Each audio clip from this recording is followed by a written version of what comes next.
let's talk about a Madonna remix of yours. And I have a little bit of a story. I've come across your stuff before over the years, last few years, but I was reminded of you. A friend of mine, we were just playing around on YouTube and posing each other to different remixes. Madonna at the time. And he said, have you heard of Paul Andrews? I'm like, I can't remember. I'll be honest, I couldn't remember.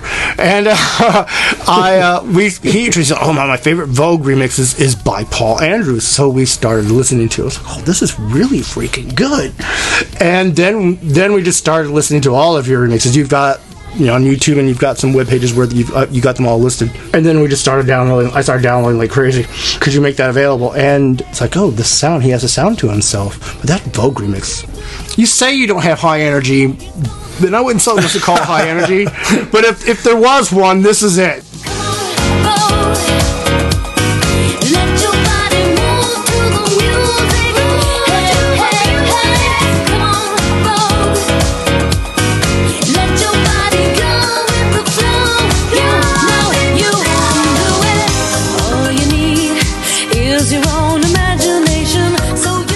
There's a couple other. There's a Whitney remix of yours that I think is a bit high. Yeah, and that was just okay.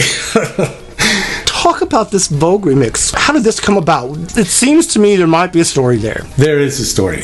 Okay. Actually, there's so many little things about it. I'm friends with Shep Pettibone, and I would pick his ear about, how was it working in the studio with this person, that person. Right. He had so many stories. He's great with those stories. I get a message one day, hey, here's a link. He sent me the vocals for Vogue. I'm like, oh my God. Well, and then he said, I know. And he said, my birthday's next week. And I'm like, you want me to do a whole remix by next week?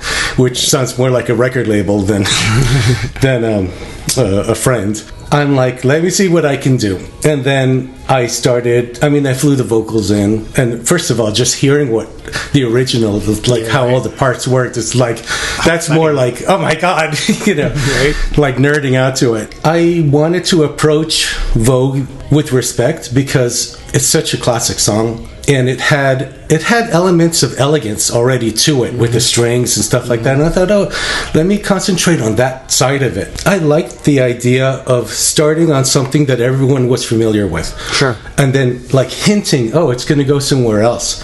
Mm-hmm. And the further along it got, the further away it got from the original mix. Okay. Right. I mean, I remember when I played it for my husband, that one part at the end, I call it Beautiful.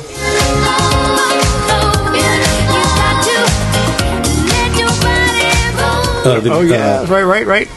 Because I sort of created a new chorus with the background vocals, and I started tearing up with it, and I turned around and Tom was crying, and I'm like, yes, I got it. That's awesome. What a great feeling. What an awesome feeling that must have been. I was so happy with how it came out, and Shep loved it. He said it was one of his best birthday gifts ever. That's outstanding. And then someone did a video for it.